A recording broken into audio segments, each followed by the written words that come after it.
Okay, kita dah hampir siap. Kolam ni tinggal lagi sikit je nak buat.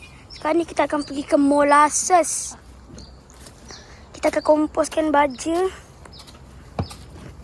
Okay. Abang, ceritakan pasal baja ini. Ini dia tengok sini, tengok dalam ni. Pakai ampas tebu. Oh. Okay, ni Malam kita pakai apa?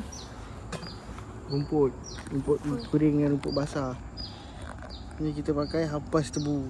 hampas tebu dengan apa tu? Hampas tebu dengan molasses. Yang mana yang air tu Dia air coklat yang busuk ni. Ni yang coklat-coklat ni tanah lah. Ni tahi kuda. Baik tu. Okey. So kita tengok lapisan pertama ni, tengok lapisan pertama. Lapisan pertama ni lah. Sekejap. Sampai molasses tadi. Molasses ni. Molasses yang wangi. Nampak?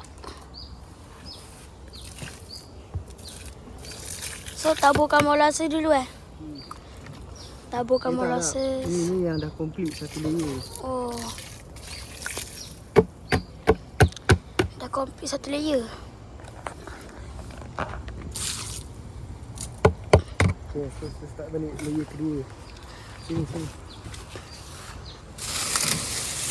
Layer kedua daun kering. Daun tebu kering.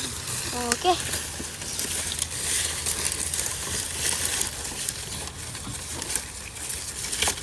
Sekejap, ambil lagi habiskan ni.